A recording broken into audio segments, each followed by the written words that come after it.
Okay, hey everybody, welcome. My name is Birgit Gosejacob and I'm the host of Powertalks. And I welcome my very special guest today, Kurt Eberspächer, who's an absolute expert on China.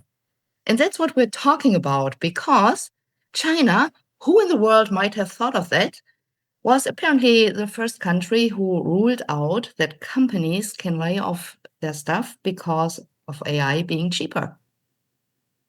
So, Court, do you want to say something about yourself, why you are an expert on China?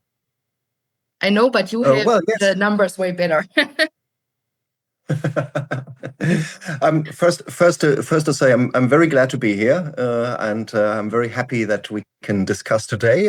I'm a sinologist by training. I have been dealing with China for more than 30 years, and of course, although as a main field, I'm historian, so I'm more doing research on the history of China. But I've been following, of course, the current developments of China now for quite a long time, and I'm very interested in new developments, in techniques, and so on that I also have basically experienced as a person. I'm in China normally 3 or 4 times a year, and I see many things in administration, in private lives, in universities, but also in companies and factories. So I think I have a quite good insight what actually is going on in China and what China is doing. And when we come to the latest techniques, of course, well, one of the major issues, like I don't know, high-speed trains, paying with your mobile and so forth, face recognition, and so. But of course, the latest developments in AI and robotics are something that is extremely interesting in itself. And fortunately, I had the chance last year when we had a conference in Shenzhen that we also had a long session at Tengxun, better known in the West as Tencent, the makers of WeChat and so forth. And basically, the whole topic was on AI. And we discussed, and they also introduced us to their exhibition, to their projects, and to some details also what they're actually doing and what they're pursuing. Thank you. So everyone out there, I do have a second device here. So if you leave a comment in LinkedIn, have questions or anything, we pick it up later on and we certainly answer those questions. So feel free to interact. And we scheduled 20 minutes officially. Maybe we have 10 minutes for Q&As later on, if that's fine with you, Court. No problem. Perfect. Just to set the frame. And with your insights, and I know you're also very, very familiar with all the philosophies the Chinese society is living with. I mean, it's such a huge difference in the approach of AI. In Western countries, we have all these regulations, something comes up and the government thinks, oh my God, what might happen? And they come up setting up rules. In Germany, we have the GDPR. I think it's the toughest in entire Europe. We have the EU AI Act. I know in the States, there are some rules, not as strict as here, but the governments are coming up. And then there's China, where you have the feeling there are no rules at all. And in the Western parts, companies lay off people, like thousands, 10,000, 100,000, because they think AI is cheaper. And then comes China and forbids exactly that. So what's behind that? What drives China to do that? I think there's basically two things. One thing in the background is that China has, with these new techniques, a very systematic and a very pragmatical approach. And I think China has understood quite quickly that they are that AI is something that will be a future technique that will be of utmost importance and that they have to react to. So that means either you take part, either you participate, or you're lost. You will be left Mm-hmm. behind. Uh, they have been trying to be at the top of these developments since the China 2025 plan. Their AI was not yet included because it was not so viral at this moment. But they have adapted very quickly. And as I said, this is basically the systematical approach. And the way they're doing these things is a little bit like the whole development of the Chinese economy. If you think back on what Deng Xiaoping said in the 80s about this development, we have no experience, and so we don't know what will happen. And we have to. It's like crossing a river by seeking stone by stone. So you don't know the exact path. Sometimes you might have to go back. You have to seek another path, but eventually you will get there. And the Mm-hmm. second thing also is, of course, that they are, while this is happening and while they are really pushing forward, that at the same time they are also seeing, okay, where might be difficulties, where might be wrong developments. And this is where we come to this actual regulation, which forbids layoffs just because Mm-hmm. AI would be cheaper. Because it's one thing that we always have in mind that the economy in China that developed is a very rigid capitalist society. But it is quite surprising to know that they are very high on the protection of employees.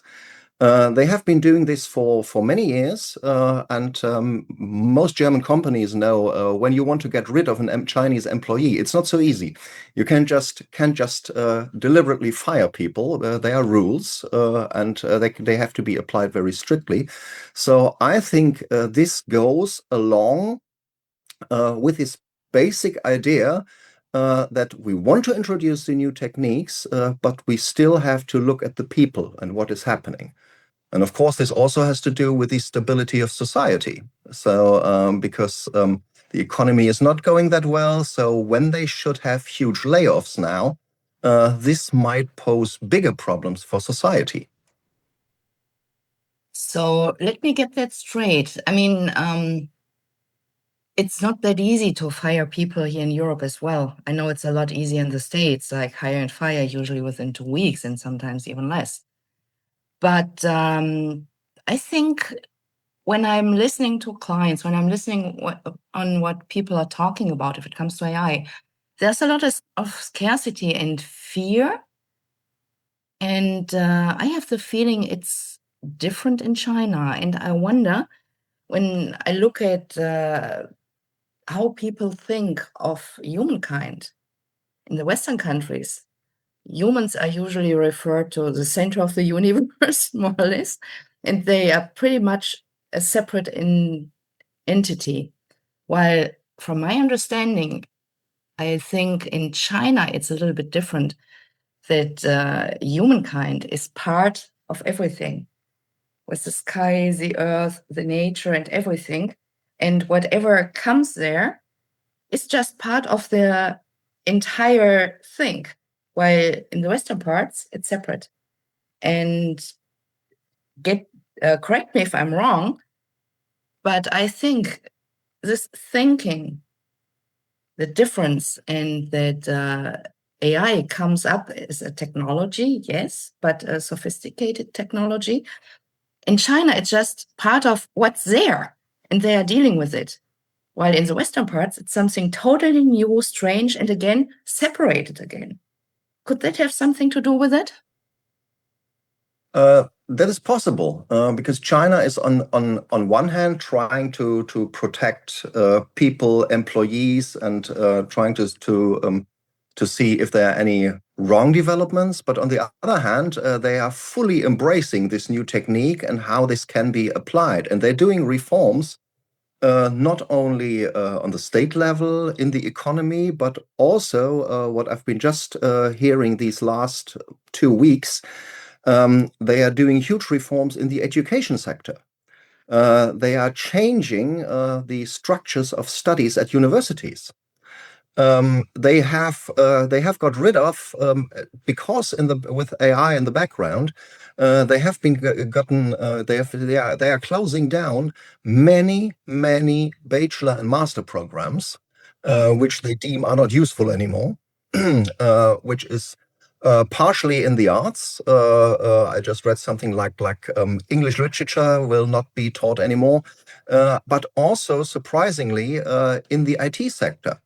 So at one moment they are closing down thousands of these programs, and at the same time they're introducing new ones.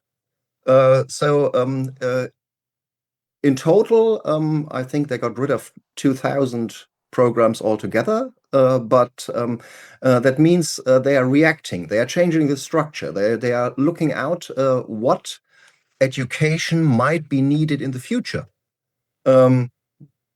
This might be a problem at the moment because, of course, we can now assume what the developments will be like. But of course, on the other hand, nobody knows exactly what we'll be needing in, let's say, 10 or 20 years. I always compared this behavior of the Chinese authorities with social engineers. It's a little bit like we always look at ideology and the Communist Party, but below that level, it is like they are trying to steer the economy and technical developments, and they try to further developments that are desirable, and they are trying to prevent developments that they deem undesirable.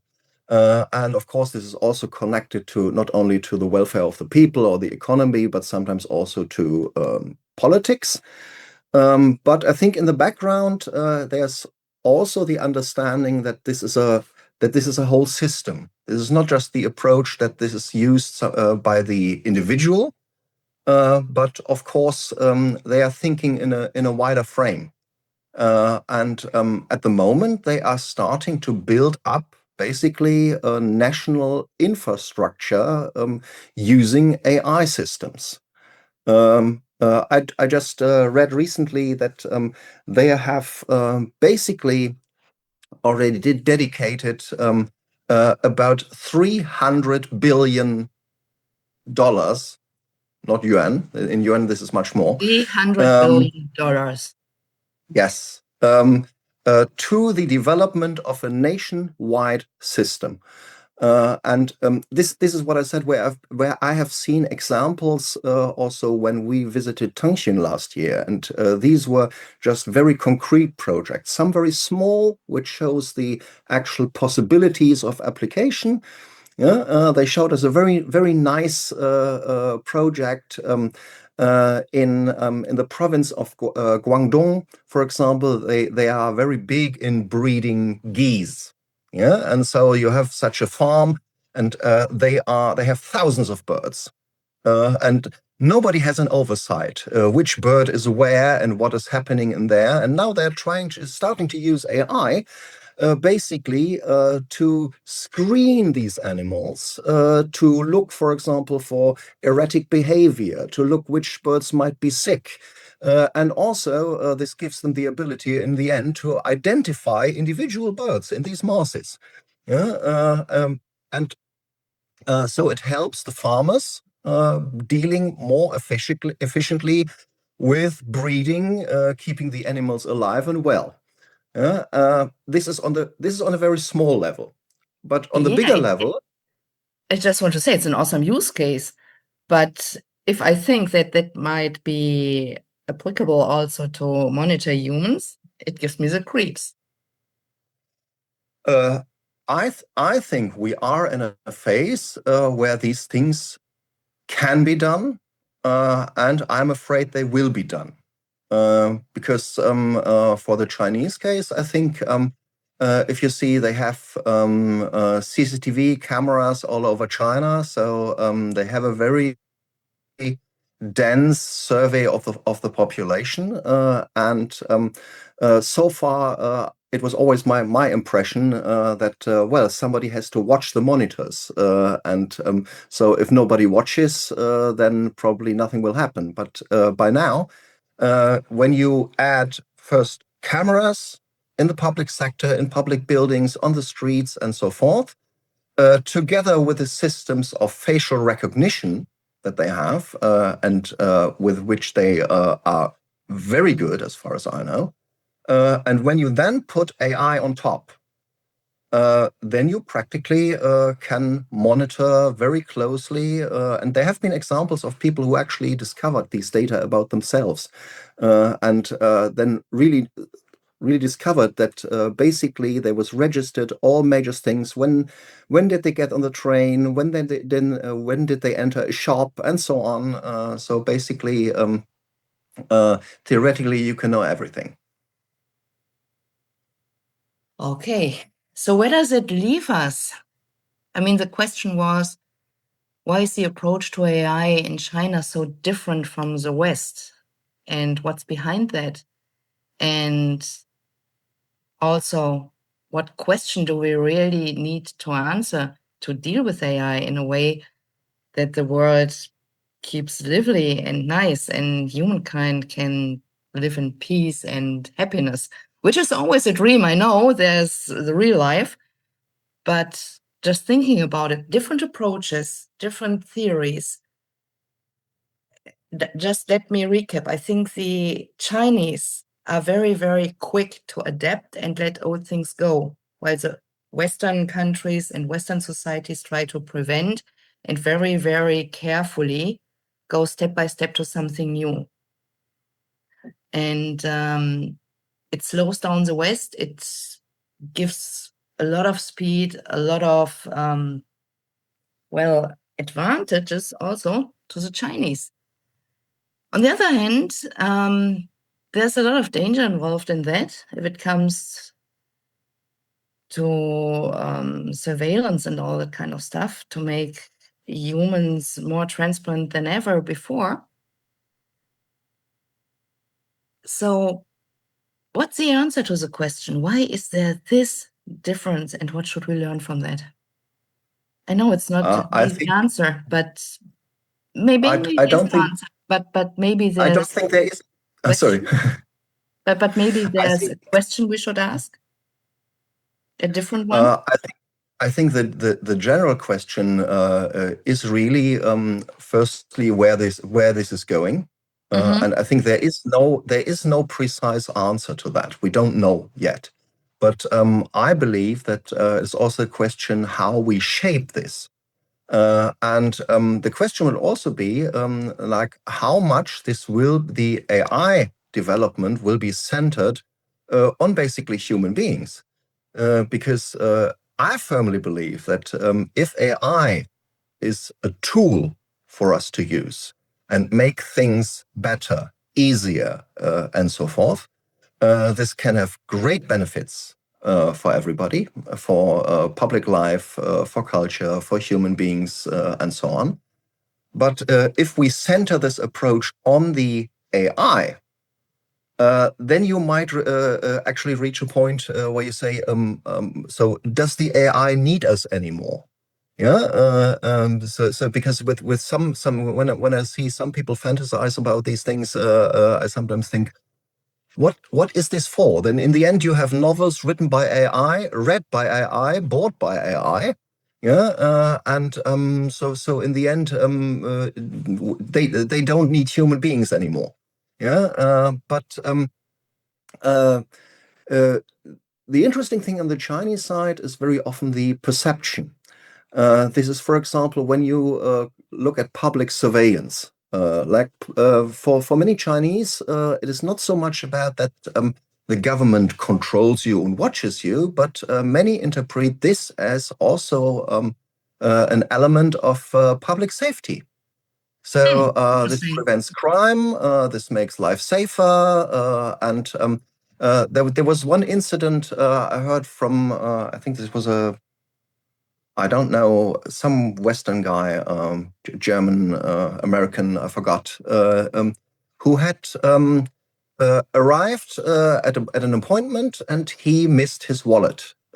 And he thought this was stolen. So he went to the police in China. Mhm. And then they looked at the camera surveillance and they found him through facial recognition. And then they traced his whole way from the hotel to the meeting point. And then they said, no, we don't think that you have been mugged because there was nobody near enough. And so we cannot cover any incident.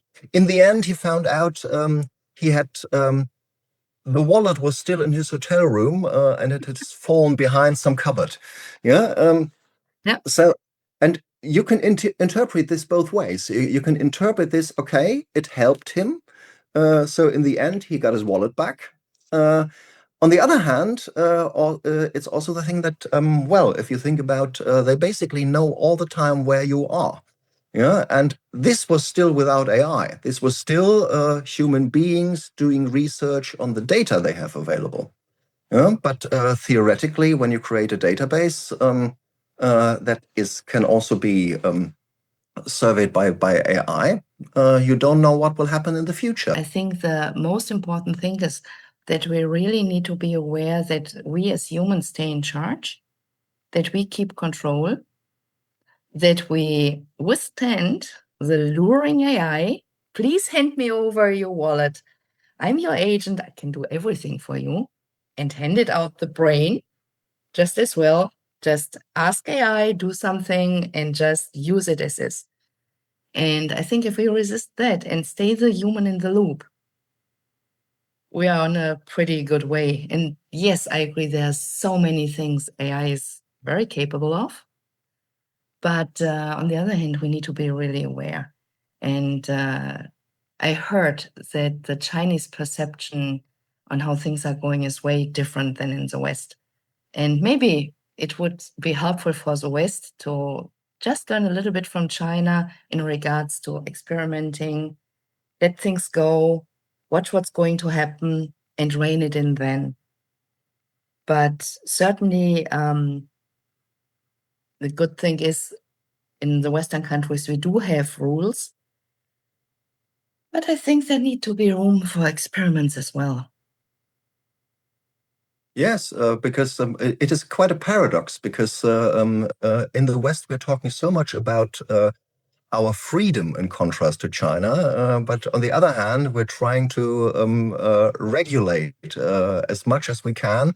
So I sometimes think that probably we are too afraid of too much freedom. So we want to keep it in a certain pathway and have it well under control. Yeah. While the paradox is that basically China is more authoritarian, but on the other hand, in some of these fields, basically lets development more freedom than actually we do. And I think basically also because China is now spearheading this development in many fields. And I think it is in our very interest to follow this very closely. And I think it's highly problematic when we talk about disengagement, de-risking, and so forth. As much as I also understand and cherish the idea that we should be safe on several sides and should not be in a position where we can be blackmailed or put under pressure. But on the other hand, I think we should keep in mind that a close contact to these developments is also in our best interest. We should know what's going on, and if we can, I think we should be able to learn from it. Absolutely. I totally agree. I totally agree.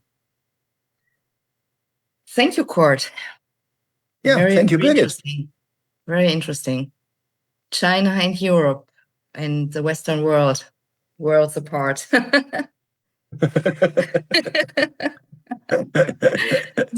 it's always nice to look a little bit behind the curtain on what's going on and what triggers all that thinking and that behavior.